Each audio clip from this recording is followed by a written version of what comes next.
bem, pessoal? Estamos aqui no nosso segundo episódio do nosso Solocast. Hoje nós temos uma convidada muito especial, que é a Ariane. Ela é minha companheira de mentoria junto com o Anderson Hernandes. Então a gente vem evoluindo junto, né? E a gente tem uma história parecida, porém cada um com o seu caminho, né? Nós viemos de empresas familiares. Exatamente. Viemos de escritórios familiares. Então hoje nosso objetivo é contar a história dela. Trajetória tanto profissional, trajetória também pessoal e como ela vem fazendo para evoluir a empresa dela, né? Tanto que já evoluiu já durante esses anos que ela está à frente. Então nós vamos contar a história da Ariane. Então, Ariane, se apresente para o nosso público do Solocast, né? Bacana. Bom, meu nome é Ariane, eu sou contadora. Eu sou a terceira geração do escritório da minha família. Foi fundada pelo meu avô lá na década de 70. E é isso, eu tô no escritório já tem já tem uns 14 anos e a gente caminha nesse processo de sucessão, eu e meus pais. Eu nunca trabalhei com o meu avô, né? Só trabalhei com meus pais. E é um processo de sempre trocar a roda do carro em movimento, né? Mas a gente tem conseguido resultados bem positivos, é uma mudança muito bacana e é muito legal. Eu acho que rola isso na família, né? É muito legal a gente conseguir manter o negócio, rola um orgulho, a gente acaba tendo um apego emocional, então é muito bacana a gente olhar como tá hoje. Acho que meu avô ficaria muito contente em ver. Mas que interessante você falar terceira geração, né? Eu sou da segunda, você já está na terceira. Sim. E a gente sabe que para evoluir empresas por gerações é difícil, é desafiador. Contanto que a gente vê histórico de empresas que eram familiares que acabam que não perdura gerações. Acho que a terceira geração é que já tem um índice menor de sobrevivência. Então. E agora é o contrário, você não está sobrevivendo, você está crescendo. Exatamente. Bom, né? Como chama o escritório? Meu avô fundou como Brasília.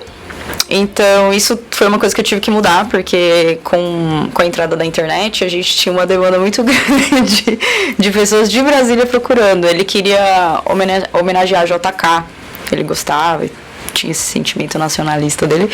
E aí ele quis colocar o nome de Brasília, mas já tem quase uma década que a gente mudou para Brasconte, né? Eu tive que pegar o Brasília e o Contabilidade.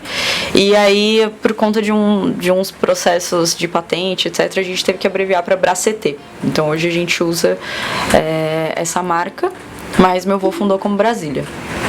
Caramba, que legal. E era só seu avô quando ele fundou? Isso, meu avô era sozinho. Só que depois de contabilidade ele estudou direito e ele quis ficar só atuando na área de direito e virou pra minha mãe e falou: olha, E minha mãe, ela vinha de carreira em banco.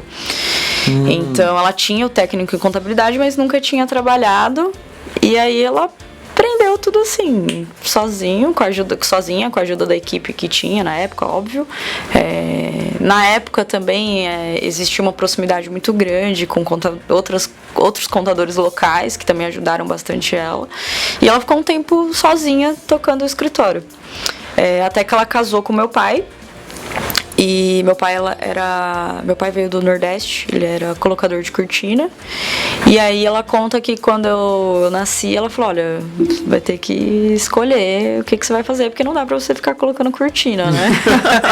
Você tem que estudar. Então ele fez o supletivo, terminou, fez o técnico, fez a contabilidade. Aí ele pediu as contas, obviamente, e veio pro escritório. E aí o escritório começou a desenvolver bem mais. Meu pai, ele tem uma pegada comercial, ele é mais extrovertido, ele era o complemento dela, né? Então o escritório, ele tinha mais facilidade em correr risco também. Então eles contam, na época, comprar o primeiro telefone foi muito caro, comprar computador, eles venderam carro para comprar o primeiro computador. Então eles contam que meu pai tinha mais essa coisa de correr risco na veia, e foi onde o escritório cresceu mais, assim, teve um salto grande, foi na entrada dele. Isso foi no início da década de 90, né, que é quando eu nasci. Caramba, que história legal essa do seu pai, então. A sua mãe primeiro, né, já vinha de uma carreira próxima da contabilidade, né? E seu pai, na verdade, ele teve que recomeçar. Exatamente. Pra ele, assim, eu fico imaginando, é lógico que eu lembro dele fazendo faculdade, mas eu fico imaginando o que é fazer tudo isso de uma vez, supletivo e técnico, etc., já com uma idade bem avançada. Então eu lembro, assim, o quanto ele tinha dificuldade para manter o ritmo na faculdade. Ele falava, nossa, mas é só gente jovem, né? Eu não tenho mais tudo isso de energia. Então meu pai fez, assim, foi um herói, assim, para fazer tudo que ele fez com a idade que ele tinha, né? Quase 40 anos já. Então foi um esforço muito grande que ele teve. E o bacana é que minha mãe é ainda, né, extremamente técnica, então ela é uma pessoa que entende muito dos assuntos, de fazer mesmo, e meu pai já tinha essa pegada mais de vendas, de comercial.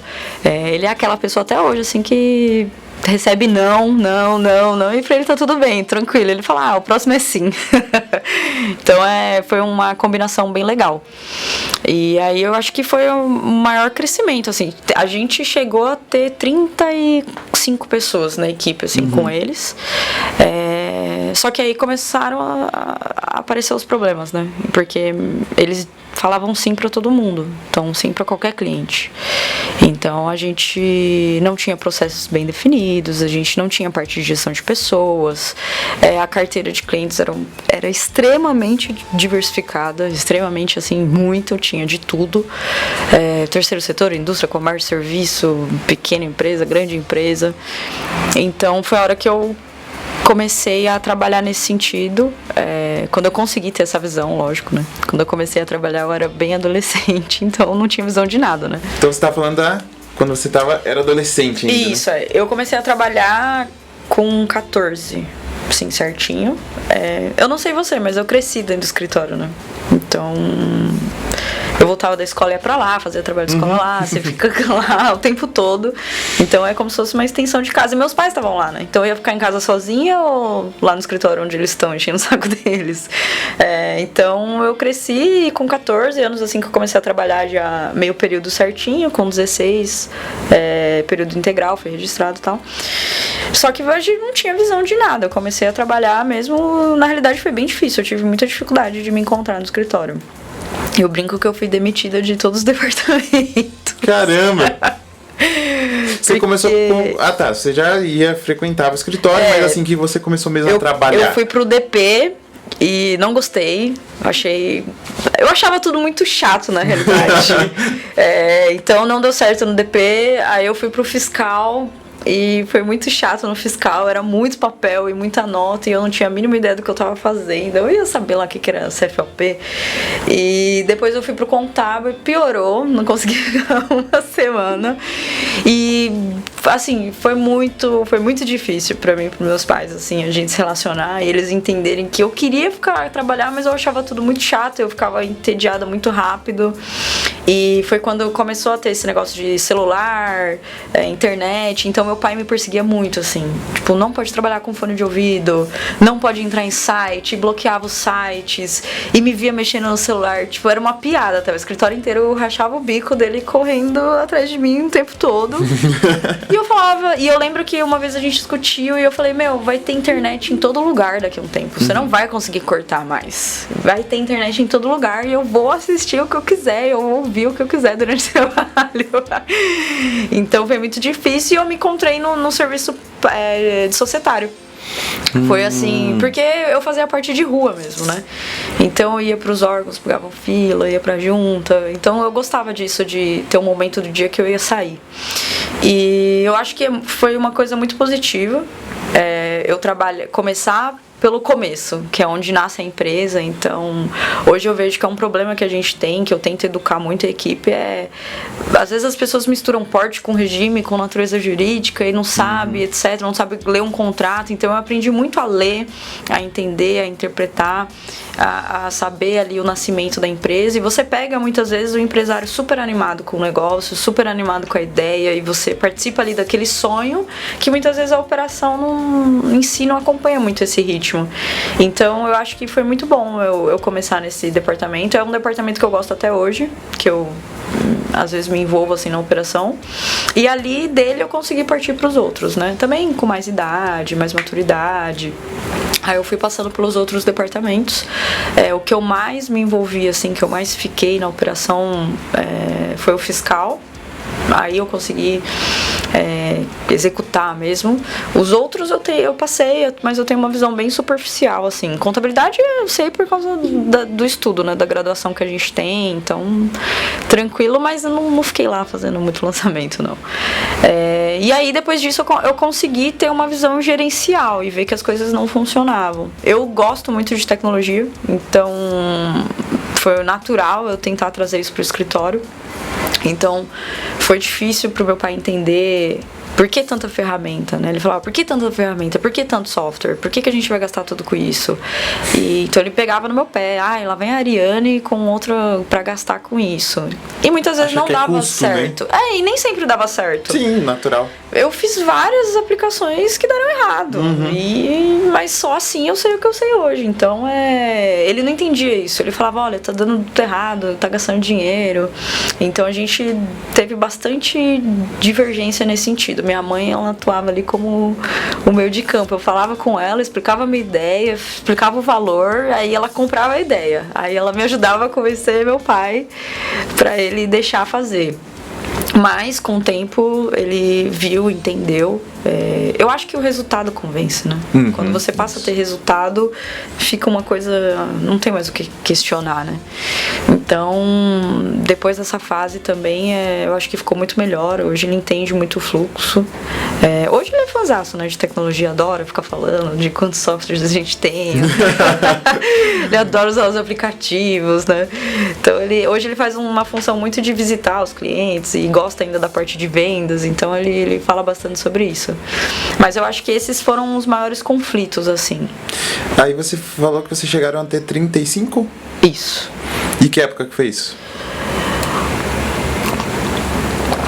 Olha, em 2006, 2007, por aí, até esse ponto a gente teve essa quantidade de pessoas. E aí diminuiu. Você estava falando que teve começou a ficar muito diversificado a carteira. Como vocês fizeram para encontrar realmente um caminho? Porque a gente estava tendo uma conversa de bastidor, você falou que não tem hoje, você segue uma linha, não tem, por exemplo, muita empresa de serviço. Mas como vocês fizeram para reorganizar isso? Eu comecei definindo quem a gente não ia atender mais. Então hoje eu tenho muito claro quem eu não atendo. Quem eu atendo depende do perfil, depende muito do negócio. Às vezes tem esse ano mesmo foi a primeira vez que a gente recebeu uma empresa de comunicação. Não era um setor que a gente atendia, tem um modelo diferente, uma tributação diferente. Eu estudei e falei, olha, faz sentido, já é um ritmo que a gente tem aqui. Então a primeira coisa que eu fiz foi quem a gente ia dizer não. Então, por exemplo, eu comecei com o terceiro setor. Então, a gente tinha uma pessoa específica no DP, porque a gente atendia uma cartela de terceiro setor muito específico, que era um contrato de trabalho limitado, né? Com período específico. Então, tinha muita rescisão e admissão no mesmo período do ano. Mandava todo mundo embora e contratava no ano seguinte. E contabilidade tinha uma pessoa específica também, porque ela dava conta para a prefeitura, dava conta para os conselhos do setor, etc. E é uma contabilidade totalmente diferente da comercial. Eu fiz as contas, falei, olha, a gente tem tudo isso de receita, esse é o gasto que a gente tem para manter essas pessoas e manter essas pessoas atualizadas, a conta não bate, a gente está pagando para trabalhar para esse setor. E não é um setor que me atrai. Eu falei, eu gosto de ajudar as empresas a terem lucro, aquela coisa de empreendedorismo mesmo, não é um setor que me atrai, assim, não tinha aquela pegada. E eu falei, então é a primeira coisa que a gente vai cortar. Então a gente dispensou esses clientes, o que meu pai ficou muito desconfiado, mas ele acreditou, botou fé e falou, não, tá bom, né, confio. E aí a gente viu quem dava para adaptar, quem não dava a gente cortou. Então a gente começou a fazer essas mudanças, a gente começou a alinhar quem não fazia parte do nosso perfil mesmo. Então é muito mais fácil você saber para quem você vai falar não do que você definir para quem você vai falar sim. Então, um cliente que não fazia parte do perfil, tinha lucro real lá que não fazia parte do perfil, não é todo mundo que dá para ser um lucro real, um lucro presumido. Aqueles empresários que não tinham perfil, a gente começou a avaliar e dispensar pra gente encontrar uma maneira de gerenciar os processos e manter uma carteira parecida, né? Que pelo menos os processos sejam alinhados. Então a gente diminuiu tanto a carteira de clientes quanto o número de funcionários. A gente foi para 15 funcionários. Então só fazendo corte de carteira, né? fazendo corte de carteira e implantando ferramenta, tudo ao mesmo tempo, assim. Então, quando eu entrei, por exemplo, no fiscal, era tudo papel. Então, o cliente ia enviar o movimento, você tinha que ficar no pé do cliente cobrando o movimento. Então, o que acontecia? Os 10 primeiros dias do mês, ninguém trabalhava, porque o cliente não tinha mandado nada. O cliente não mandou. E aí, os 10 do meio, que era aquele período ali do dia 15 até o dia 25, todo mundo ia trabalhar de sábado, tinha hora extra, porque todos os clientes tinham mandado o movimento junto, né? E aí, eu falei, não faz sentido. Eu vejo aqui que o ritmo fica super devagar, um período do mês e outro período não tá fazendo sentido. E aí foi que eu fui buscar ferramentas. Então já existia na época um início de parar de importar com a leitora, né? Importar o arquivo XML, aquela coisa de não depender do cliente. Aí a gente vai caminhando nesse sentido, porque aí todo mundo trabalha todos os dias do mês. E aí fica uma coisa saudável, coerente, planejada. E aí você começa a fazer a diferença. Então, por isso que faz sentido a operação casar, né? Não necessariamente todos os clientes venderem a mesma coisa, mas é a operação casar, você conseguir colocar num cronograma parecido. E foi um risco que a gente tomou, né? Lógico, dá medo dispensar cliente, é complicado, mas hoje a gente vê o quanto a gente acertou e o quanto fez sentido e o quanto deu certo, né? Porque eu acho que em termos de faturamento a gente recuperou fácil. Hoje a gente não tem o mesmo tamanho de equipe, mas a gente já vem crescendo de uma maneira muito mais estruturada, muito mais produtiva do que era antes, né? Obviamente também não tem funções que não existem mais. Então, uma das funções que eu tive no escritório foi ser arquivista. Eu mais uma pessoa que tinha muito arquivo. A gente chegou a ter 4 motoqueiros. Então, óbvio que essas funções 4. São substituídas. Então, é normal o número diminuir. Mas a gente passou, acho que passando a fase, e a gente hoje, olhando para trás, a gente analisa o quanto a gente acertou. Mas realmente, você dizer não para cliente é muito complicado. É interessante você falar isso, né? Porque para você ver como não tem certo e errado, é a visão e o caminho que cada um quer seguir. Eu falo hoje não para a indústria. Você já atende indústria. Sim. Hoje a gente fala sim e com muito prazer pro terceiro setor, porque é um dos que a gente atende, tem uma célula bem definida para atender. Quer dizer que não tá errado, tá certo? Não, é o caminho que vai seguir, né? É um negócio, né? Isso. Eu acho que é justamente essa pluralidade, né? Tem serviço para todo mundo. Isso. A gente tem esse desafio de fazer uma área que muitas pessoas não querem fazer. ICMS, por exemplo, não é toda a contabilidade que quer lidar com isso, né? Só que a gente paga o preço. Então, a gente tem um ticket bacana, tem empresas maiores, só que a gente paga o preço de, muitas vezes, errar. A gente paga o preço de atualização do pessoal, de treinamento. O nível de estresse é bem superior, o nível de suporte é bem superior. Tem cliente que toda hora que vai fazer uma venda diferente, ele liga pro escritório, como que eu faço uma venda para tal estado de tal produto? Porque é muita coisa diferente. Então a gente, é o nosso negócio, não é questão de ser certo e errado, né? Mas é importante você conhecer o seu negócio, não ficar sempre comparando, né, com o outro, mas você ver o que é melhor para você, para sua equipe, o que faz sentido pro seu negócio. Totalmente. E quando você fala, né, que o cliente liga, isso você falou que depende de ter uma equipe atualizada. Como que a sua equipe vê a questão de atualização hoje? Eles correm atrás? Ou você sempre tem que dando aquela cutucada na equipe? A gente tem como se fosse metas de qualidade, né? Então vamos supor que a gente tem no nosso controle tanto a parte de treinamento de sistema. Como a gente fez uma mudança, isso foi uma coisa que eu mantive, né? No começo eu falei, olha, vocês têm que assistir os vídeos e treinar o sistema novo X horas por semana. E aí eu adaptei isso e acabei deixando, porque esse sistema é uma coisa que sempre tem novidade, sempre tem atualização. E nunca a gente aprende 100%, né? A gente nunca usa o sistema como ele pode ser usado. E a questão de atualização também. Antigamente, a gente recebia um caderno na contabilidade com todas as alterações do mês, etc. Era muito difícil o acesso. Eu mesma, quando eu comecei no fiscal, para olhar a alíquota interestadual, eu acessava um site da Confas e ficava caçando a alíquota. Hoje em dia, não. Hoje em dia, você tem muito fácil. Hoje em dia a informação está muito fácil. Então a gente tem diversas empresas de consultoria, a gente tem os cursos, né? Tem tempo todo. Hoje em dia no YouTube tem tudo. É muito difícil você não ver nada no YouTube, tem muito conteúdo gratuito, mas a gente mantém uma obrigatoriedade de treinamentos, ou no mínimo a conversa entre o departamento, né? Legal. Então eles trocarem o que, esse mês aconteceu isso, esse mês aconteceu isso com esse cliente, esse mês eu fiz um curso, aprendi isso, acho que isso a gente tá fazendo errado. Então isso é uma coisa que principalmente esse ano a gente teve um encontro da liderança, né, no começo do ano, e foi uma das coisas que eu bati, porque com o home office acabou dispersando um pouco, né?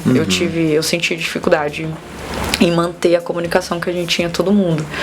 Então eu falei, olha, a gente vai ter que voltar, os encontros têm que voltar, o treinamento tem que voltar. E assim, se não tiver novidade nenhuma, que eu acho praticamente impossível em qualquer setor, o DP, fiscal, ainda mais na área que vocês atuam, exatamente, né? Falei, é impossível não ter nenhuma novidade. Se não tiver nada, eu quero que vocês sentem e conversem sobre o que aconteceu no último mês. Problema com o cliente, problema de comunicação, alguma coisa que a gente está fazendo errado, alguma novidade. Então, isso acontece.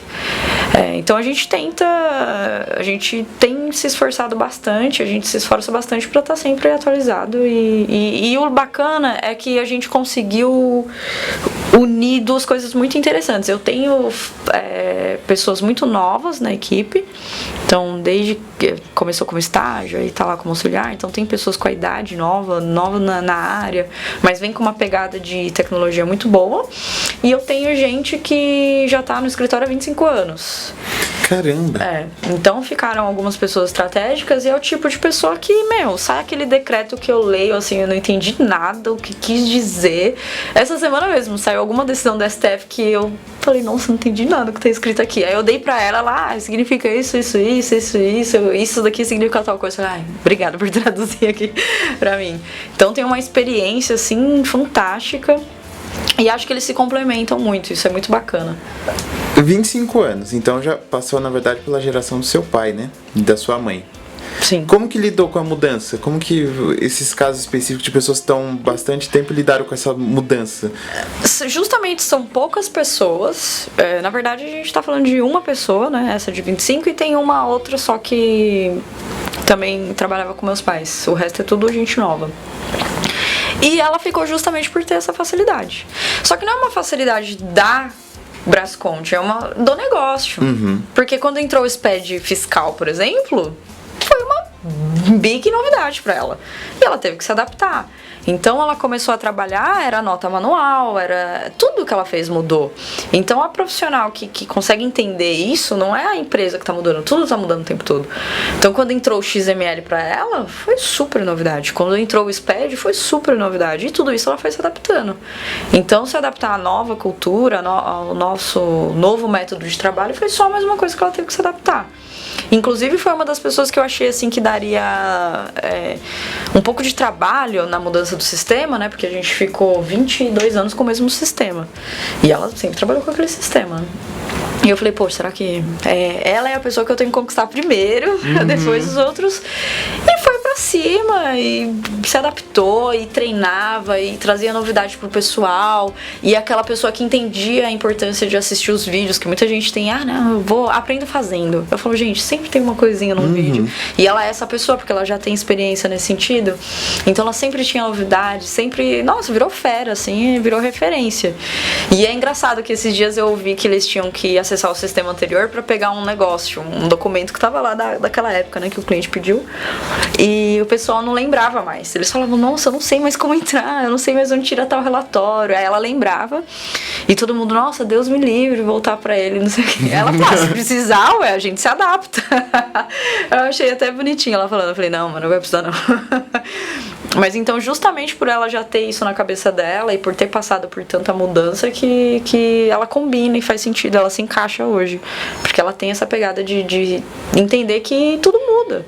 É igual eu converso com eles, eu falo, se sair uma tão desejada reforma tributária, muda tudo. Tudo que você fez a vida inteira, você joga fora e tem que aprender tudo de novo.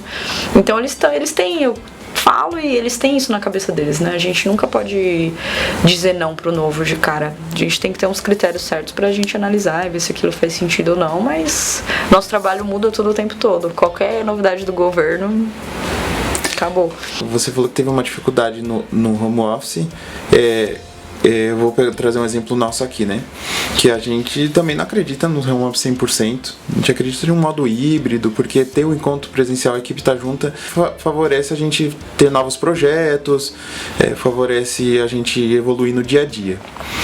Aí você falou que chegou uma hora que você falou para os líderes voltarem, né, para ter esses encontros. Mas qual foi a dificuldade quando que você percebeu essa dificuldade, né? Olha, eu fiquei muito assustada quando eu tive que fazer uma admissão remota. Entendeu? E colocar uma pessoa nova na equipe, a pessoa de casa, sem conhecer as outras pessoas, sem conhecer minha empresa, sem conhecer, lógico, conhecendo assim, por vídeo, mas a pessoa nunca tinha ido no escritório. Eu fiquei muito preocupada, assim, como que no período de experiência a pessoa em casa ela vai absorver a gente, entendeu? Ela vai entender. Eu achei que ia ser uma integração muito difícil. E por outro lado foi super positivo, deu tudo certo, mas foi aí que eu liguei a chavinha de prestar atenção quem estava em casa. Porque você tá no escritório e aí tem gente lá o dia inteiro falando com você acaba esquecendo de quem tá em casa. Então às vezes acontecia uma coisa que eu falei com todo mundo do escritório, mas eu esquecia de avisar quem tava em casa. Eu falei, meu Deus, tem gente trabalhando de casa que eu preciso avisar. Então você criar esses protocolos de comunicação interna, assim, não era uma coisa que a gente tinha, né? Mas foi na contratação. A primeira vez que eu tive que contratar uma pessoa, fazer todo o processo seletivo remoto, e hoje é o primeiro dia de trabalho dela em casa, ali eu falei, uau, isso é bem diferente de tudo que eu já fiz. Aí foi onde eu falei com os líderes, como é importante integrar essa pessoa com a equipe, né? Então vocês têm que fazer ligação, vocês têm que ter grupo, vocês têm que ter grupo de WhatsApp, vocês têm que... É muito complicado, né? É como você fosse criar um vínculo 100% remoto, é complicado. Então foi nesse momento que abriu, assim, que eu falei, nossa, realmente as coisas mudaram e não vão voltar mais como era antes. E eu acho que a questão de comunicação também, né? Hoje você tá perto, você fala, alguém escuta, ou você tá com um problema, alguém fala, mas eu soluciono assim, assim, assim. Então isso faz falta. E você tentar incluir as pessoas que estão em casa nisso acontecendo no escritório é um exercício, né? A gente tem que fazer o tempo todo. Mas eu acho que a gente está encontrando um caminho. Eu também não acredito num sistema 100% remoto. Não acho que faz sentido pro meu negócio. Eu gosto dessa coisa híbrida mesmo. Eu acho que funciona, a pessoa tem liberdade. Existem os casos específicos, né? Agora durante a pandemia, aquela pessoa que tem um risco na saúde, né? Só que a gente também tem que entender que não é todo mundo que tem estrutura, não é todo mundo que tem tempo, não é todo mundo que tem apoio familiar. E a gente tem que entender também o quanto a nossa estrutura, a sede, né? A estrutura do escritório faz diferença para as pessoas, né? O ambiente, a confraternização, o diálogo, tudo isso faz muita diferença. Então a gente tenta encontrar aí o melhor dos dois mundos. Que interessante isso que você falou, porque é claro que, mais uma vez, é o sentido pro negócio, né? Então o negócio pode fazer sentido, né? Acabou que combinou aí que por nós, nos dois negócios, né? Tanto o seu quanto o meu, não faz esse sentido, né? E isso vai muito de encontro também a questão, porque às vezes a gente vai ter que voltar de home office, como vai acontecer essa semana, por conta do decreto de governo e tudo mais. A gente já se sente baqueado, né? A gente mesmo fica, essa semana eu lembro que eu fiquei meio pensativo, assim, sabe? Você fica, tanta coisa está desenvolvendo, você percebe que ganhou uma performance, a equipe tá junto de volta, né? Então, realmente é mais uma questão de oferecer como um benefício o home office, né, para a pessoa. É claro que o híbrido favorece que a pessoa dá aquela arejada na cabeça, tanto de casa quanto do escritório, né? Só que as pessoas romantizam muito o home office, né? Sim. Porque você falou um ponto interessantíssimo, que é estrutura. Nem todo mundo tem uma estrutura, não tem espaço. Sim. Ou a família não consegue ajudar. É só pensar o quanto a gente não investe na estrutura do escritório. Então, estrutura física, equipamento, internet. E não só isso, alimentação. Às vezes a gente faz algumas coisas lá, né? Então a gente faz feira de fruta toda semana, a gente tem a compra, que tem as coisas pra eles comerem. A gente tem... Lá eles fazem rodada de pipoca, rodada de não sei o que. E são coisas que a pessoa às vezes não tem em casa, né? É um recurso que a gente oferece pra quem tá lá. Não vou ficar mandando pra casa da pessoa caixa de banana, né? Então a gente investe nisso, né? E a pessoa que tá de casa, ela não consegue usufruir disso. É lógico que a gente tem que ter a mente aberta, né? Que nem sempre a pessoa quer o que a gente quer. Às vezes a gente faz alguma coisa pro funcionário e ele prefere estar em casa. Então eu acho que isso que é o bacana, é a liberdade da gente respeitar o que a pessoa quer. Eu não consigo trabalhar de casa. Eu trabalho de casa todo dia, né? Porque eu trabalho fora do escritório, eu começo o segundo turno em casa. Mas eu senti muita falta. Eu voltei pro escritório sozinha, né? Eu sozinha falei, não, vou trabalhar no escritório porque aqui é o meu ambiente. Só que eu tenho que respeitar que nem todo mundo pensa igual eu, né? Tem gente que, nossa, ama, adora, e se sente super bem, confortável. Então a gente tem que respeitar as diferenças. Eu acho que isso que é o importante, assim, a gente manter a cabeça aberta e a liberdade. E lógico que isso trouxe algumas demandas que eu não tinha. Então, por exemplo, esse final de ano a gente investiu numa consultoria, né, de gestão de pessoas e RH, porque uma das coisas que a empresa não tinha e começou a fazer falta com a questão do home office foi o feedback. Então a gente não tinha um programa de feedback estruturado, os líderes não chamavam as pessoas e davam feedback. Eu falei, não dá pra manter home office sem feedback. Então, eu tenho amigos e me relaciono com pessoas que trabalham em empresas maiores, né? Empresas grandes. E lá tem one-on-one, eles falam uma vez por semana, tem reunião todo mês, tem empresa até que tem a daily, né? Que é todo dia, mas aí eu já não faz muito sentido pro meu negócio. Aí eu comecei a reparar como essas reuniões são importantes, porque, às vezes um cara tá com um problema na casa dele, de saúde, a mãe, e eu não sei, porque eu não converso com ele. Então, como a empresa crescendo, eu não consigo conversar com todo mundo e nem tenho tempo pra ficar absorvendo, não tenho nem como absorver os problemas de todo mundo. Eu falei, a primeira coisa que a gente precisa é criar uma política de feedback pra vocês conversarem, terem tempo de alinhar as coisas com a equipe, dentro do escritório e fora. Então, isso foi uma coisa que a gente fez agora nesse último trimestre de 2020. Conta um pouquinho como que é essa política de feedback. Eu acho que isso é interessante porque as pessoas às vezes acabam não dando muita importância, né? Eu comecei primeiro a observar no ciclo de amizade mesmo, que eles tinham. A gente vê, às vezes trabalhou remoto na casa de alguém, aí eu vejo que ela tem reunião e eu ouvia e falava, pô, interessante isso, eu acho que faz sentido eu aplicar. E aí eu vi que tinha alguns problemas de estrutura mesmo de RH, cargos, salários, estavam meio bagunçados, né? Porque a empresa foi crescendo desorganizada. Então foi a primeira coisa que eu tive que colocar a ordem e definir as responsabilidades de cada pessoa, principalmente do liderança. Aí eu falei, olha, eu vou criar um programa de feedback. E aí você estipula, né? Quando você define o cargo da pessoa e as expectativas, você consegue estipular o que o líder tem que analisar no feedback dele, quais são os critérios de avaliação que ele tem que ter. Então a gente já tem, né, a questão de processos bem alinhados, só que o que a gente vai fazer com esses processos? Eu tenho lá, o cara entregou, 30 DCTFs no mês. O que quer dizer isso? Tá bom, tá ruim, entendeu? Então o que a gente vai fazer com os números que a nossa gestão de processos fornece? Então a gente definiu quais são os critérios qualitativos, né, e quantitativos para os líderes avaliarem no feedback.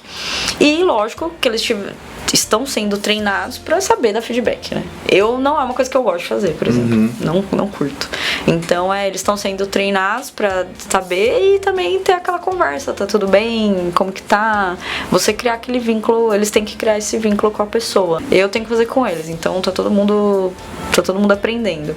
Mas eu acho que é uma coisa que a empresa tem que ter cuidado, né? No modelo híbrido ou no modelo remoto, eu acho que a comunicação é muito importante, que às vezes rola num horário de café, às vezes rola num horário de almoço, quando a gente tá fisicamente, não tem isso, né? Então não tem aquele momento das vezes a pessoa se abrir e tá com problema. Então foi nisso que eu busquei a solução, assim, foi isso que eu enxerguei que faltava. Interessante isso. Puxa, muito legal, porque você falou, eu não gosto de fazer isso. Mas você vê a necessidade. E nem tudo a gente vai gostar realmente de fazer, né? No nosso negócio. Tem várias coisas que eu não gosto de fazer. Não é? Mas a gente... O importante é ver a necessidade. Não, eu não gosto, mas eu vou aplicar porque é necessário para o meu negócio, né? Porque eu senti necessidade da equipe nesse sentido e senti necessidade quando você vê alguém ali com um cargo já sênior, analista, ele começa a ficar agoniado porque ele não sabe mais para onde ele vai se desenvolver na empresa.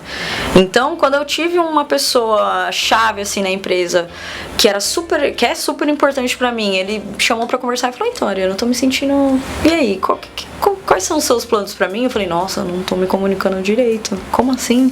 Ele é super importante pra mim, tá se sentindo deixado de lado. Então eu percebi também que eu não tava me comunicando direito. Então, justamente por eu não gostar de fazer. Então, a gente tem que entender que tem várias coisas que a gente não gosta de fazer, mas são coisas importantes e tem que ter, né? Então, eu acho que é muito legal, o que eu gosto muito é de olhar outros mercados, empresas de outros ramos, outras atividades. E tem muita coisa que pra eles é super natural e pra gente é novidade. Então é isso, eu não gosto, mas eu entendo a necessidade, paguei o preço de tempo, de dinheiro, de novidade pra aplicar, porque eu acho que é uma coisa que é super importante. E o retorno da equipe com relação a isso foi como? Eles estão gostando, eles ainda não têm noção do resultado, né, como um todo. É um processo que eu fiz muito sozinha, né, eu e a empresa. Toda a questão de metas, cargos, salários, etc., eu tive que colocar em ordem, então foi um trabalho que eu fiz muito sozinha.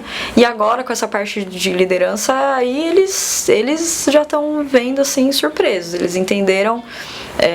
alguns ainda tinham aquela ideia de escritório de contabilidade ser uma coisa muito pequena, desorganizada, etc. Agora eles já têm noção: não, bacana, sua expectativa é essa, a empresa vai crescer, a gente está na pegada de expansão, abraçar mais assim o coletivo. Eles já melhoraram muito nesse sentido, assim, de entender que o outro não é porque o outro é de um outro departamento, né? A gente é um corpo só. Então eu já vi muita melhoria nesse sentido, assim. E eles se reunirem mais, entenderem a integração, assim, eu já acho que eles estão muito mais integrados, assim, já tá bem bacana. Minha expectativa no final do ano tá muito melhor, né? Que aí os programas já vão ter rodado. É interessante porque essa questão eu acho que é um pouco cultura de escritório, as áreas não se comunicarem, né? Quer dizer, vem uma cultura disso que eu acho que a nossa geração está tentando quebrar. É unificar o operacional, né? É uma operação só, é único, né? E porque a gente também passou por esse processo de tentar unificar a operação. Conseguimos, né, unificar a operação, mas essa questão de comunicação entre as áreas, a gente percebe como o escritório ganha performance, né? E lá, logo no começo da nossa conversa, você falou sobre o cliente, quanto você perdeu de colaborador, mas não necessariamente perdeu de receita, e quanto você está ganhando de receita e não aumenta necessariamente o número de funcionários. É a questão da escala, né? Como a gente consegue ganhar escala quando tem processos bem definidos. Sim. E você está falando agora é uma prova disso. Independe se a gente é da área contábil, a gente tem empresa contábil, isso serve para a maioria de empresas de serviços vai servir essa lição que você falou agora, né? Se você tem processos bem definidos e uma gestão de pessoas bem definidas, fica muito mais fácil o caminho, né? Eu acho que pelo menos as empresas mais antigas, a gente tem muita dificuldade em olhar para esse lado.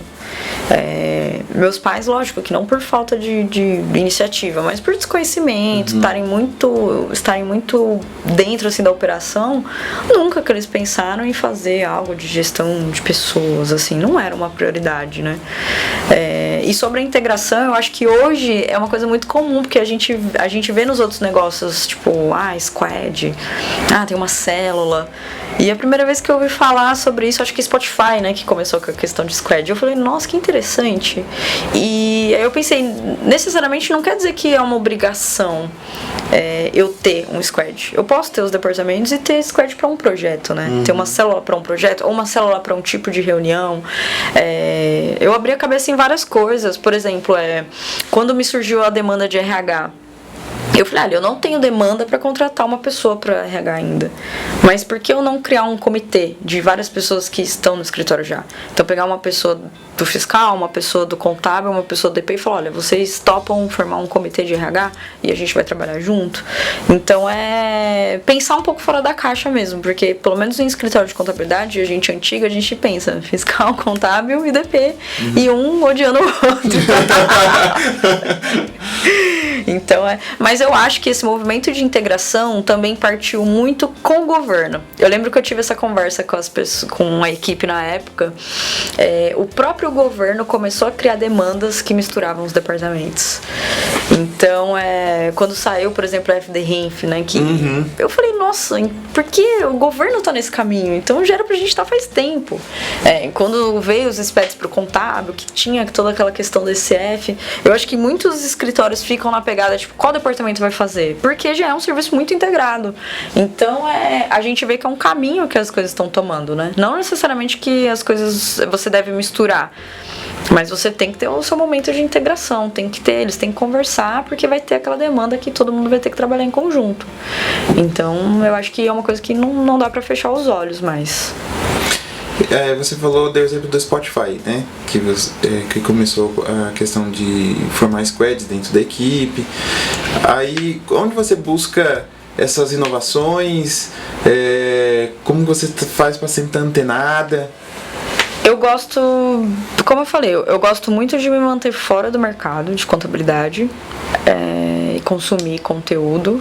E eu acho que o que eu consumo mais hoje? São livros, eu leio bastante, podcast. Isso é uma coisa que eu também consumo bastante. Eu tô sempre... que eu tô assim, com cabeça, lógico. Às vezes a gente tem que ter cuidado, que hoje a gente tá consumindo tudo demais, né? Às vezes eu falo, nossa, eu preciso ficar em silêncio, que eu não tô em silêncio. Então, tudo que eu faço, eu treino, tô em casa fazendo as coisas, eu tô ouvindo alguma coisa. E internet, no geral. Eu faço cursos fora também, de outras coisas, cursos de questão de escalabilidade, questão de vendas, de growth, tudo eu faço fora do mercado, né? Eu faço fora do mercado contábil, eu faço com outras empresas normais. Então eu acho que eu tento deixar esse pé fora, assim, porque senão a gente fica muito limitado ao que os influenciadores da nossa área sabem, né? Então eu busco consumir muita coisa fora. Costumo fazer isso também, porque aí eu costumo falar que é pensar fora da caixa, né? Porque se você está consumindo ali dentro, você está ali dentro do meio, né? Exatamente. E a gente sabe que dentro do nosso meio de empresários contábeis tem aqueles que estão voando, estão querendo buscar, e tem os reclamões, né? Tem aqueles que... Mas quando você busca fora, aí que a gente traz inovação para o nosso negócio, né? Porque se você for buscar dentro, você só vai replicar aquilo que o outro já está fazendo. Exatamente. Né? Então... isso serve também para outras áreas, não só a área contábil, né?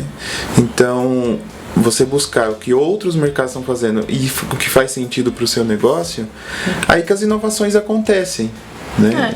E eu acho que é olhar o nosso negócio como uma empresa mesmo. Eu fico imaginando, se eu abrir uma empresa de outro ramo, eu vou buscar um curso que seja... Se eu abrir uma papelaria, eu vou buscar um curso para papelarias? Não, eu vou buscar um curso normal, um curso de vendas normal. Então por que eu tenho que ser tão específico assim, né, para ciências contábeis o tempo todo, para contabilidade? Claro que tem coisas que faz sentido, você recebe mastigado ali para o seu negócio aplicar, é muito bom, mas a gente tem que saber dosar isso, né? Eu vejo muito meus clientes, eles não buscam, nem tudo é específico para eles. Não tem como ter tudo específico, né? Então, por que não me envolver nesse meio e tratar a minha empresa como uma empresa mesmo, normal? Então, acho que saber dosar isso é muito importante. Tá antenada no seu meio e fazer parte daquele coletivo, eu acho muito importante você estar no meio, trocando ideia com os contadores e conversando, mas também tá no mundo real de empreendedorismo normal, eu também acho muito importante. Tirar a cara de escritório para a empresa, uma corporação mesmo, né? Acho que isso é... E acho que a gente tá num momento bacana para isso, né? Você tem internet, você tem o tempo todo, você tem influenciadores, você tem startups no Brasil, um monte de ideia de negócio, gente investindo, então acho que é um momento bacana, assim, hoje tá fácil a informação, não é difícil mais. Aí, E isso também te ajuda, assim, a buscar ferramentas, porque, assim, hoje nem todas as ferramentas que a gente utiliza é específico para o mercado contábil. Sim. E como que funciona essa questão de busca de ferramentas lá na sua empresa? Aí eu acho que é um exemplo bem prático, assim, da dosagem. Eu acho que, por exemplo, gestão, processos, faz muito sentido você buscar algo especializado mesmo para contabilidade, vem muito melhor, adaptado, etc. Agora, se você for pegar, hoje tem, por exemplo, eu estava vendo questão de ferramenta para RH, gestão de pessoas, isso tanto faz, tem ótimas no mercado que vão servir para qualquer empresa. A parte de vendas, por exemplo, também. A qualquer empresa você usa um CRM, que não existe um melhor, assim, eu não vejo um melhor que seja para contabilidade. Eu acho que a parte de finanças, talvez contabilidade já seja uma bolha melhor para achar um RP, achar um sistema melhor. Então acho que saber dosar tudo isso, mas você só vai saber disso se você estiver envolvido em outros mercados, em outros cursos, consumir outros conteúdos, ouvir outras pessoas falando.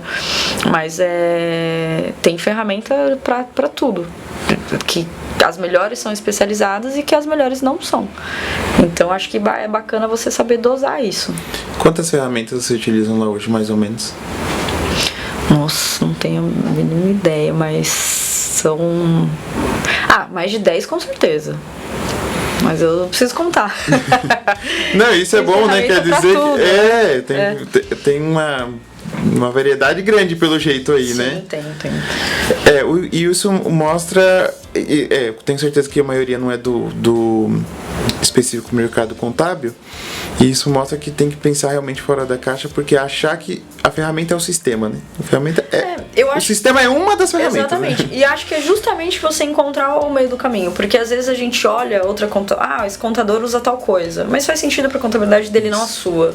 Então você criar esse olho assim, criar uns critérios mesmo, né?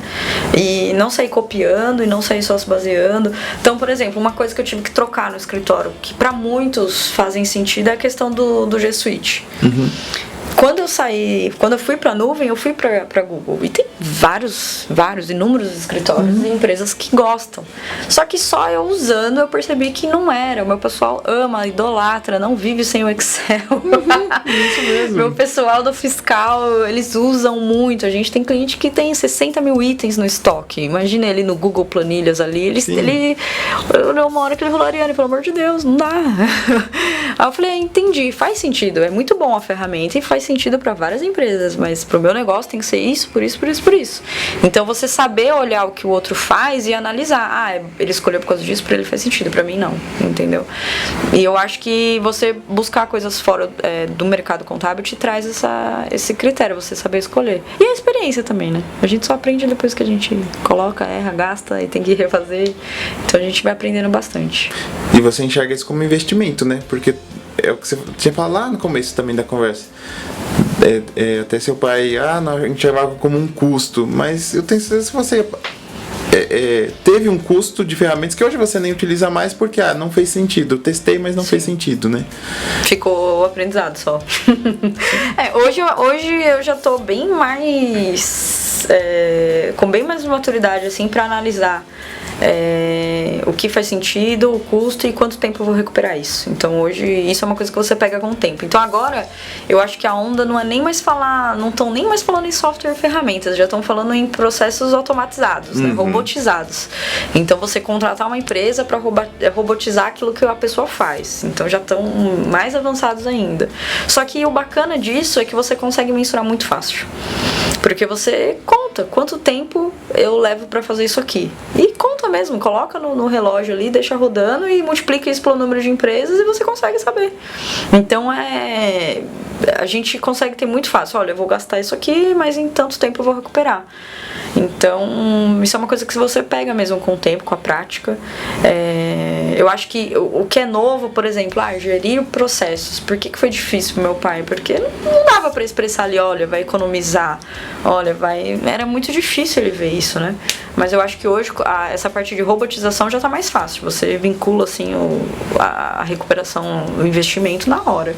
Dá um exemplo de qual processo o seu está robotizado lá hoje. A gente está dando entrada no processo de robotização de GFIP. GFIP, que é o que tá todo mundo falando agora, né? Sim. Esse é um processo que a gente estudou, avaliou o que tinha no mercado, né? Aí a primeira coisa que eu fiz foi, eu não faço, não sei fazer, vou ver quem está fazendo. Então conversar com o departamento, como eles fazem hoje, por que dói tanto, por que demora tanto, quanto tempo eles levam. Aí conversar com o fornecedor, conversar 1, 2, 3, 4 vezes, colocar a pessoa que faz para conversar, porque eu acho que por eu não fazer, eu posso cair às vezes na conversa, né? Às vezes tem um detalhe ali que faz toda a diferença e eu não sei. Então eu sempre coloco a pessoa que faz mesmo assim e falo, ó, desafia aí o cara, vê se é bom mesmo. Então aí é depois colocar no papel e ver se vale a pena ou não, ver o saldo. Mas eu já vejo outros escritórios que já tem bastante automatização nesse sentido, né? Tem empresas que tem dentro delas mesmo, já tem uma célula nesse sentido, de ficar robotizando as operações. Pra mim vai ser uma novidade, né? Eu quero ver em prática, vamos ver. Eu costumo falar pra minha equipe que se você tem um processo ou uma atividade que você faz todo mês de modo igual, uma hora o robô vai fazer. Exatamente. Ou se já não está fazendo. Né? Uma coisa que eu falo lá é a questão da preguiça produtiva, né? Aquilo que é chato, que te dá preguiça de fazer, busca uma forma produtiva de fazer, né? Não é que você vai parar de fazer porque você é preguiçoso, mas é aquela preguiça que vincula uma solução produtiva. Geralmente são essas pessoas que acham uma forma de fazer melhor e mais rápido. Porque é exatamente isso. Gostei desse conceito, né? Porque se a pessoa tá gostando, ela vai... Eu vou continuar fazendo, né? Agora eu tive muita dificuldade de trabalhar no operacional quando eu entrei por causa disso. Porque colocaram um monte de papel assim na minha mesa e falaram, ó, isso aqui é Turbo 3, isso aqui é Turbo 1 e isso aqui... Eu falei, não faz sentido nenhum. Eu falei, não entra na minha cabeça. Eu falei, eu não gosto. Eu falei, não gosto de pensar, gosto de... Eu falei, isso eu não gosto de ficar lançando, digitando. Eu falei, não é pra mim. Então eu tinha muito disso, né, de ter essa preguiça e buscar uma maneira mais rápida de fazer as coisas. Então é uma coisa que eu tento estimular no time e falar, para de ficar perdendo tempo com isso, pensa numa coisa melhor, vamos procurar. Então eu sempre estou conversando com eles nesse sentido. Apesar do nosso podcast ser para empreendedores, eu vou falar uma coisa voltada aqui para a contábil, né? Que é a questão de que muitos contadores, empresários contábeis, não têm essa visão que você tem hoje, que é assim... eu preciso saber de todos os processos para depois passar para outra pessoa. Eu preciso estar antenado em tudo que acontece na operação. Isso vai acabar que vai matar a empresa, né? Porque você falou que, não, esse aqui é a pessoa que entende, então eu vou passar para ela e vou monitorar. Você só vai monitorar, mas você não vai entrar em cada detalhe da operação, né? Como que você lida com isso hoje? Penso muito, primeiro assim, é que eu valorizo muito o nosso trabalho. Eu acho o nosso trabalho de extremo valor, muito intelectual, muito assim, precioso mesmo. Então eu sei que tem que ter um especialista para cada área. É isso que eu costumo falar. Eu falei, eu dou tanto valor que eu sei que eu não conseguiria. Entendeu? Não tem como eu saber tudo de todos e dali. Eu acho que é uma coisa muito específica, assim, muito um alto nível mesmo, assim, de conhecimento. E isso é uma das coisas que eu tive muita dificuldade com meus pais, porque eles falaram, mas você passa isso pra fulano, você não sabe fazer isso. Eu falei, mas é porque eu não vou me dedicar da maneira que a pessoa vai, entendeu? A qualidade da pessoa vai ser muito superior à minha. Eu não tenho como eu saber tudo de todas as áreas, é loucura, não tem como. E eu acho que a questão de processos, ela vem para sanar essa angústia, né, que a gente tem, se tudo está sendo feito da maneira certa. Então hoje você tem ali o resultado que você tem que entregar. Se você tá, igual meu pai me perseguia porque eu tava de fone de ouvido, não faz sentido mais. Agora com a pessoa em casa, então, piorou. Às vezes você não sabe nem como a pessoa tá, o que ela tá fazendo na casa dela, não tem como. Então você tem que trabalhar sobre o resultado. E isso é uma questão também que quando eu estudei sobre escalabilidade me trouxe. Porque eu nunca pensei assim, eu lembro que no começo, quando foi introduzido esse tipo de assunto no nosso mercado, eu falava, eu não quero ser grande. Meu pai me colocou isso, porque ele falava muito, não quero, dá muita dor de cabeça crescer.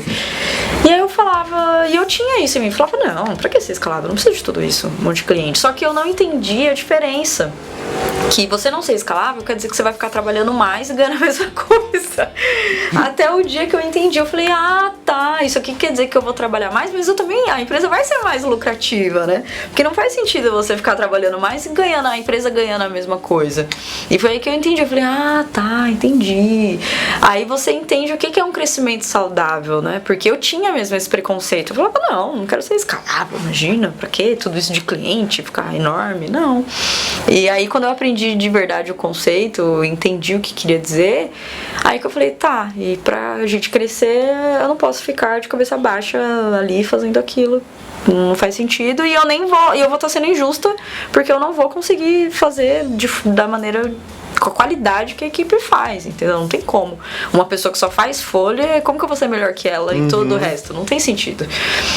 Então eu busco falar isso, meus pais. Eu falo, isso é um respeito que eu tenho com o que a pessoa tá fazendo. Eu nunca vou achar que eu vou ser melhor que a analista do fiscal em ICMS. Eu posso saber coisas diferentes, ter uma experiência diferente, porque eu já tô há tanto tempo, mas a especialista, quem tem que saber mais é ela. Ela só faz isso, a minha função são outras. Então eu acho que é isso, a organização traz segurança, você saber que o processo está sendo feito dentro do prazo, índices de qualidade também. Então você avaliar o atendimento, avaliar se o cliente está satisfeito, isso também traz segurança.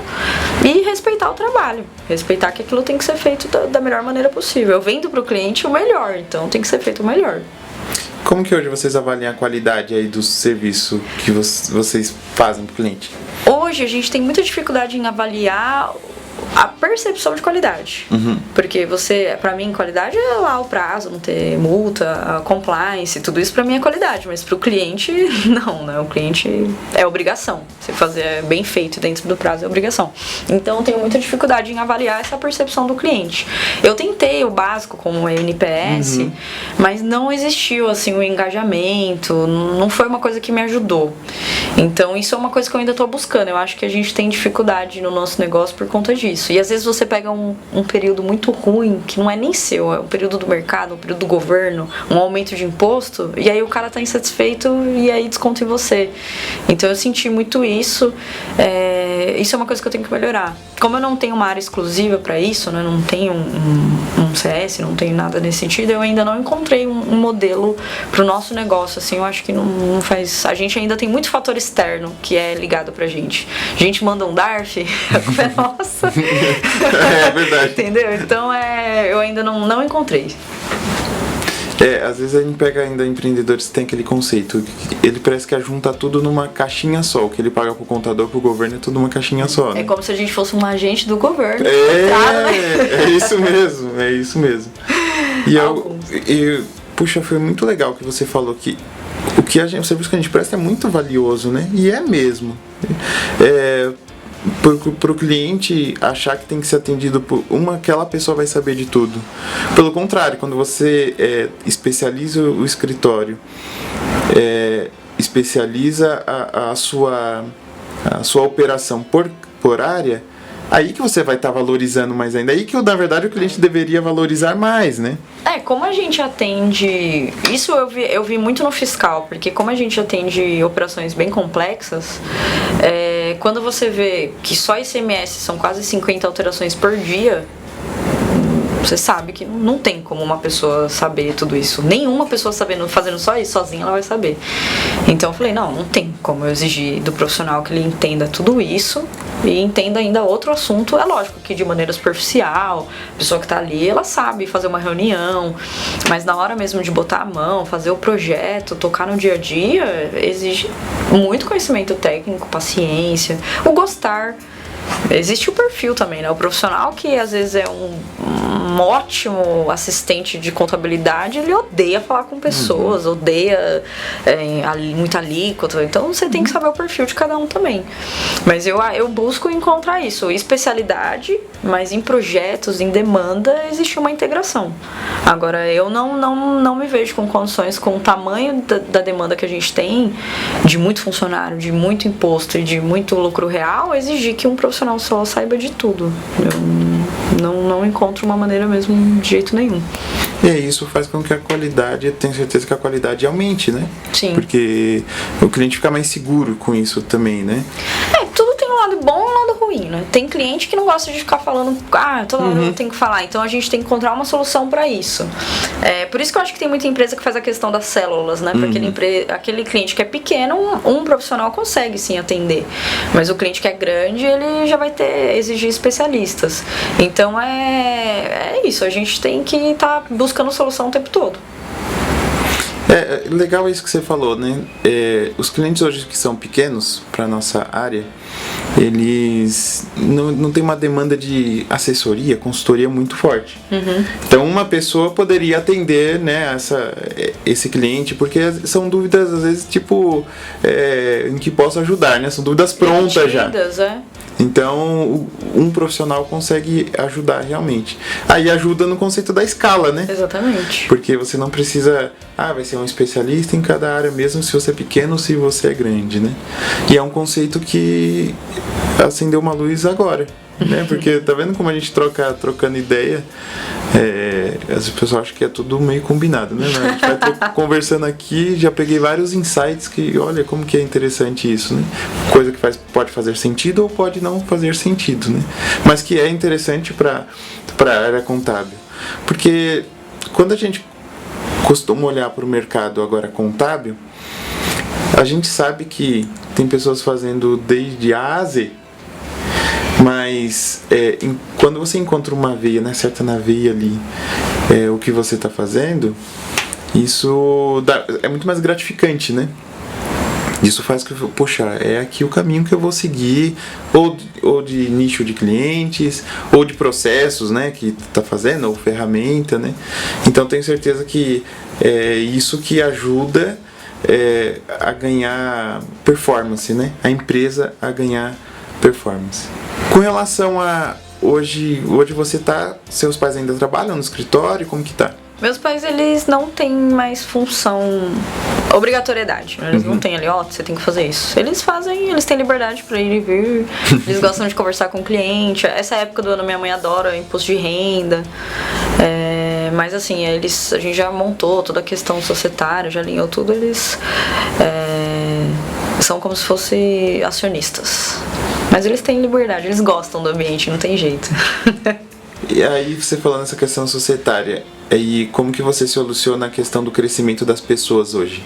Porque as pessoas querem que não vislumbram um crescimento dentro da empresa, né? Eles gostam, mas gostam de trabalhar naquele ambiente, mas e aí? Parei por aqui? Como que você solucionou hoje isso? Inclusive foi um dos temas que a gente abordou na última reunião de liderança, foi justamente esse, né? A melhoria da questão do RH, do plano de cargos e salários, que é para movimentar a operação, então a pessoa saber o que ela tem que fazer para ela ser promovida, se ela pode ser promovida e para onde que ela vai. E a questão da liderança, eu mostrei primeiro uma ideia de hub de negócios que eu acho que a contabilidade traz. Então existe sim a ideia de você ter outros negócios que saiam da contabilidade. Então, por exemplo, a gente faz muito recuperação de impostos e ressarcimento, né? Se eu pegar só esse setor, eu poderia criar uma empresa só disso e prestar serviço, e aí a pessoa que faz poderia ser sócia desse negócio? Não sei, acho que é uma possibilidade de crescimento, né, para a pessoa. Porque eu estaria investindo no negócio, oferecendo minha carteira, dando start, ele poderia desenvolver aquilo. E a outra possibilidade é participar da nossa sociedade, da contabilidade em si.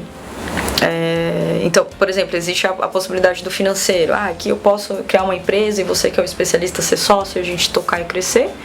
Ou você ser sócio da própria contabilidade, que aí você ganha a remuneração, que nem se compara, né, com o CLT, sai muito mais em conta, e a questão de valorização das cotas.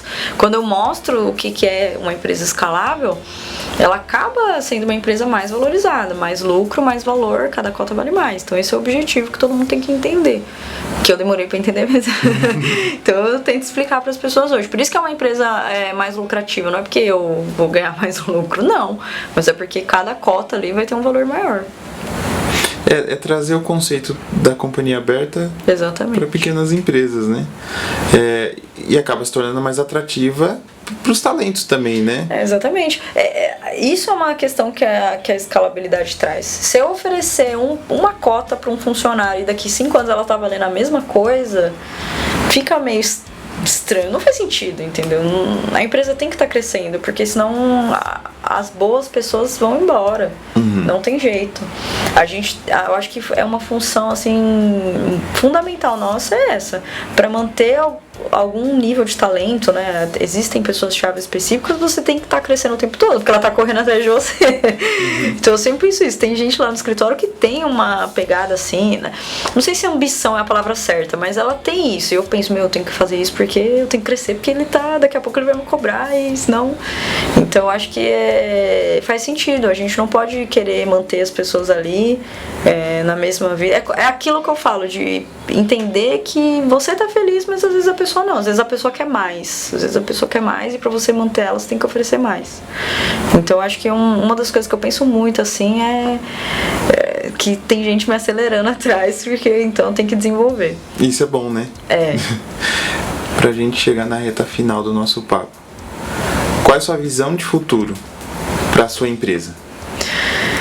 Olha, eu acho que eu ainda tenho muita lição de casa pra fazer. Regionalmente falando, eu acho que dá pra gente ser uma empresa muito mais significativa, assim, eu vejo muito potencial no mercado ali regional, tem muita coisa ainda que eu tenho que fazer lição de casa, mas eu imagino mesmo como eu falei, como um hub de negócios. Eu acho que, assim como é nos Estados Unidos, e o caminho que a gente vê aqui, né, questão de governo, de obrigações, a gente vai ter que aprender a ajudar de fato o negócio do cliente, entendeu? E nem sempre quer dizer que eu vou fazer, mas eu tenho que ter braços via parceria, via outros negócios, via qualquer que seja o canal de comunicação, para ajudar de fato as empresas. Então eu imagino a empresa nesse sentido. Então sua ideia é como se fosse o cliente encontra todo tipo de solução para a empresa dele na sua empresa. Independente se é o que você falou, se você vai fazer ou se você vai ter parceiros, tudo, mas ele vai encontrar o que eu preciso para minha empresa, vai estar num lugar só, né? Exatamente. Em questão de soluções contábeis, fiscais. Aquele empresário, tipo, tá com aquela dor e fala, vou ligar pro meu contador, que ele vai saber. Então eu acho que a gente... E é uma coisa que eu acho que... Até como se fosse uma função social, mesmo assim, eu acho que é o que a gente tem que fazer. A gente tem que ajudar mais, né? A gente tem que participar mais do negócio. Nada melhor do que você ver o cara dando emprego. Eu acho que até para um desenvolvimento social e político, econômico, Sim. Através da geração de emprego. Eu acredito muito nesse setor, né, privado do país. Eu acho que é o que desenvolve. E o governo simplificando, o governo se integrando, tecnologia... Eu acho que é o que vai fazer sentido pra gente. A gente compartilha da mesma ideia essa questão do empreendedorismo e geração de empregos. Porque hoje a gente sabe que quem leva a economia são pequenas e médias empresas. E quando a gente vê um cliente contratando um funcionário, 2, 3, a gente fica muito feliz. Quer dizer que não só a empresa dele está crescendo, é mais uma pessoa que está tendo oportunidade, mais a pessoa que vai crescer, mais economia crescendo. Exatamente. Isso a gente vê, imagina, a gente está vendo nossa empresa, imagina o que está acontecendo em outras empresas. A gente sabe que a gente está num momento que é meio... Né, parece que vai dar um fôlego, depois cai de novo, mas na economia em geral. Mas quando a gente vê do nosso lado que está crescendo, isso realmente dá uma esperança de um futuro bem melhor para todos, né? Assim, Sim. Não só na nossa área. É difícil a gente pensar no coletivo porque o Brasil é muito grande, mas a gente consegue ver no escritório, né? Então agora nem tanto por causa da carteira digital, mas a gente trabalha com bastante lojista, então no final do ano a gente tem empresa que manda 60 admissões de uma vez, entendeu? Para as festas de ano novo, o pessoal vender. E aquilo você fala, é muito legal, entendeu? É muito trabalho, mas é muito legal. São 60 pessoas que estavam desempregadas, a maioria, e estão passando a ter uma renda, que seja por um tempo, mas é muito legal. Um dos projetos que a gente tem no escritório, que eu gosto muito, a gente já tem faz um tempo, é a questão de pagar a faculdade, né? Como a nossa atividade é intelectual, tem funções que só podem ser exercidas por pessoas graduadas, então a gente tem esse projeto. E é uma coisa que nunca mais ninguém vai tirar da pessoa, entendeu? A pessoa estar graduada, acabou, aquilo ali é dela. E isso já é um lado que eu acho muito legal, muito bonito, e tem muita empresa que faz, e se não faz efetivamente com o valor através do salário, a pessoa paga a faculdade. Então eu acho que é muito legal. E eu gosto também muito de pegar gente, primeiro emprego. Então, o que eu gosto do estágio é isso. Eu não tenho muito apego, assim, às vezes o pessoal fala, Ariane, pega estagiário, mas ele fica aqui 1, 2, 3 anos e sai. Mas é porque você pegou uma pessoa que não sabia nada, que ninguém dava oportunidade, porque muitas empresas não dão oportunidade, né, pra estagiário, pra quem não sabe nada. E, o cara foi pro mercado, andou, seguiu a vida, vai pra outra empresa, não tem problema nenhum. Então, esse treinamento, assim, eu acho que os escritórios de contabilidade, no geral, eles têm muito essa função de escola. Pelo menos minha mãe sempre falou que era assim, que era uma escola. A gente ensina a pessoa a trabalhar, e aí aquilo fica pra ela, ninguém tira. Então eu gosto dessa função, assim, de emprego, de estudo. Eu acho que é uma parte que acaba sobrando mesmo para as pequenas e médias empresas. E acho que os empresários têm que entender, né, dessa questão de você investir. Muitas vezes a pessoa vai embora e leva aquilo com ela, mas faz parte, dano que a gente recebe depois. Mas sabia que eu tinha essa visão também. Ah, não, estagiário, poxa, eu vou ficar com ele 1 ano, vou ensinar e depois e agora? Mas quando você pensa por essa ótica, e foi que eu mudei minha visão, essa ótica que você falou, poxa, não, você treinou uma pessoa, a pessoa tá pronta pro mercado agora. E outra, nem todo mundo vai entrar, ah não, meu sonho é fazer uma carreira no escritório contábil. Tem gente que quer fazer uma carreira no escritório contábil, você vai encontrar vários profissionais que querem isso. Mas a pessoa tá querendo uma iniciação no mercado. Ou de repente ela entra com a visão, eu não quero fazer uma carreira no escritório contábil, gosta e acaba pivotando e quero fazer agora uma carreira no escritório contábil, né? Eu acho que é importante você entender o seu negócio, porque se eu preciso de uma pessoa que fique um período, não vai ser estagiário. Eu tenho que entender quem que eu vou buscar no mercado. Eu acho que às vezes acontece isso. Às vezes você quer contratar um estagiário que faça serviço de assistente, não é? Você tem que ter isso. E saber o risco que você corre. A gente, como empresário, o risco é nosso, né? Então, não adianta chorar. Isso é uma coisa que eu aprendi muito. Numa empresa familiar, eu era muito apegada às pessoas, né? Teve gente ali que me viu crescer. Eu era super apegada à vida pessoal. Minha mãe tinha funcionário que me levava no médico. Ela não tinha tempo, alguém me buscava na escola. Então isso eu aprendi a descolar assim de uma maneira que talvez meus pais não sabiam na época. Então às vezes a pessoa vai embora e tá tudo bem, ela vai embora. Isso. E não tem aquela coisa de nossa, não, ela não quer mais trabalhar comigo. Não, tá tudo bem, ela vai embora. Às vezes vem outra pessoa e é muito melhor. Você fala, nossa, olha, tem muita gente no mercado. Então é a gente tratar mesmo de forma profissional, tratar de como empresário mesmo. Tá tudo bem, o cara vai embora, entra outro. A gente não vai agradar todo mundo, nem ele vai agradar todo mundo. Eu acho que faz parte disso. Aí que entra a parte fria do negócio, né? Exatamente. Porque se a gente não tiver esse olhar frio, ou você vai ficar triste com a pessoa e pronto, ou a pessoa vai ficar triste com você. Nossa, tinha pedido de rescisão que parecia que eu tava terminando um namoro. E eu acho que é o nosso sonho, não é o sonho de todo mundo. E tá tudo bem, cada um tem que cumprir seu papel. Verdade. Muito bem, Ariane, a gente gostou pra caramba do papo. Muito obrigada. Aqui. Nossa, foi demais mesmo.